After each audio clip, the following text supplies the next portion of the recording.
If you get sleepy watching my video, it's because I have the voice of an angel.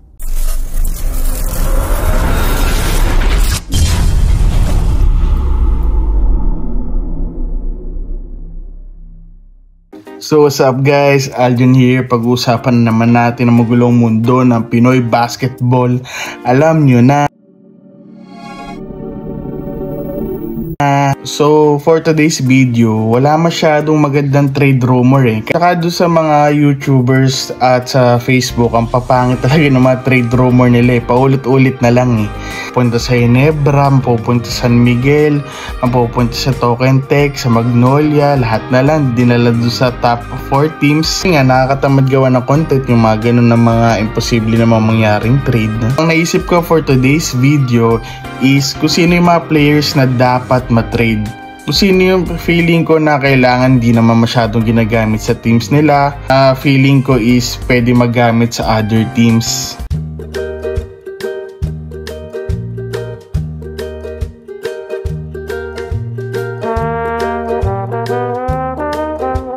So ang number 1 ko is si Gio Ambohot.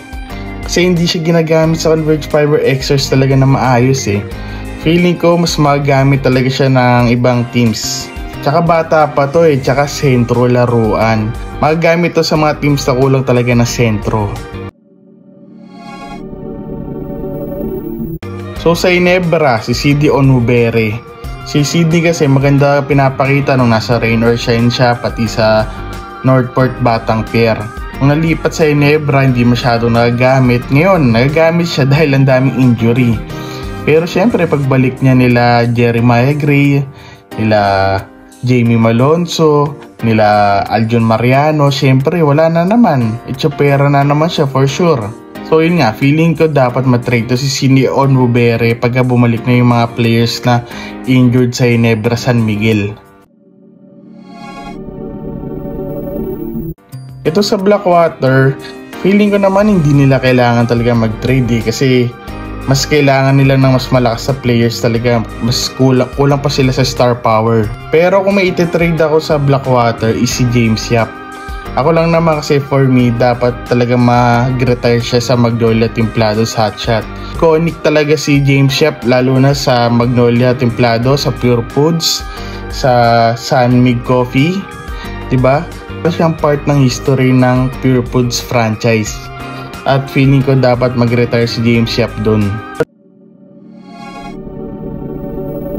Northport Batang Pier, feeling ko dapat hindi sila mag-trade. Kasi ang ganda ngayon ng core ng Northport Batang Pier. For me, ang ganda ng lineup ng Northport Batang Pier. Andun sila Franyu, sila Will Navarro, sila Arvin Tolentino, Xavier Lucero. Tsaka meron sila mga guidance na katulad nila Jeff Chan. Tingin ko yung Northport Batang Pier, kung hindi mapipitas tong team na to at gumanda chemistry ng team nila, feeling ko magcha-champion to So same lang din sa Terra Firma, feeling ko wala dapat matrade sa kanila kasi feeling ko mas kulang pa sila ng mga star player, kulang pa sila ng star power. Actually okay naman yung lineup nila, wag lang talaga mapipitas. So sa Meralco Bolts, ang feeling ko dapat matrade si Alvin Pasaol. Kasi sayang, hindi masyadong ginagamit talaga nababangko talaga dito Tingin ko nasasayang yung talent ni Alvin Pasaol sa Meralco Bolts. Feeling ko dapat i-trade talaga nila to. Tingin ko may potential pang maging magaling na player sa PBA si Alvin Pasaol. So sa NLEX Road Warriors, feeling ko ang dapat matrade is si Matt Nieto. Kasi yun na nga, nasasapawan na siya nila Robert Bolick, nila Richie Rogers, nila Nermal, nila Enoch Valdez.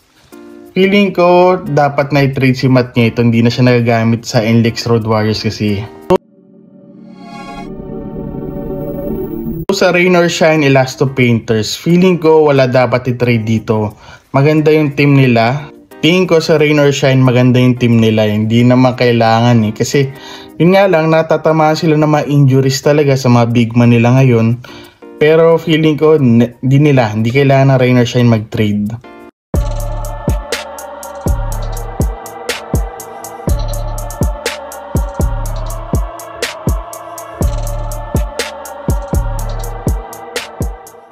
For San Miguel Beermen, feeling ko dapat matrade si Mo Tautua at si Vic Manuel.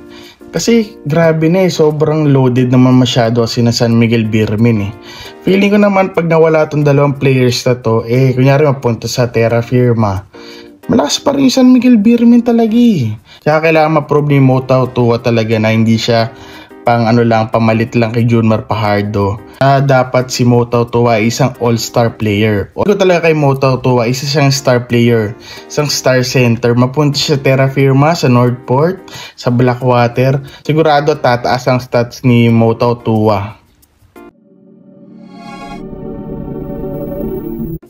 So sa TNT naman tayo, sa TNT Tropang Giga, feeling ko wala na dapat matrade sa TNT Tropang Giga. Maganda yung team nila Kulang na lang siguro sa chemistry. Siguro kung babalik man si Mikey Williams, mas lalong malakas ang TNT Tropang Giga talaga. Pero feeling ko sa core nila, lahat naman nagagamit. So feeling ko wala dapat i-trade sa TNT. So punta naman tayo guys sa Magnolia Templados Hotshots. Feeling ko dapat si Jerick Aanisi ay matrade na. Kasi sobrang daming magaling na guard sa Magnolia, hindi siya nagagamit Sayang yung talent niya, feeling ko magbo-bloom siya sa other teams na kailangan ng guard na magaling. So last, sa Phoenix Fuel Masters. Feeling ko ang dapat matrade sa Phoenix ay si JB Mocon. Kasi nakikita ko ang baba ng stats si JB Mocon compare nung nasa Rain or Shine Elasto Painter siya. Hindi siya masyado nagagamit dito kasi madaming magaling na players ang Phoenix talaga Siguro hindi lang siya bagay dito sa sistema ngayon ng coach ng Phoenix Fuel Masters. Magandang trade asset si JB Mocon siguro para makuha sila ng big man. Kasi yun ang kulang talaga ng Phoenix Fuel Masters mga sentro. Kung ako sa Phoenix Fuel Masters, dapat kumuha sila ng sentro at magandang trade asset to si JB Mocon. Thank you for watching. Like, share, comment, subscribe. See you on the next video.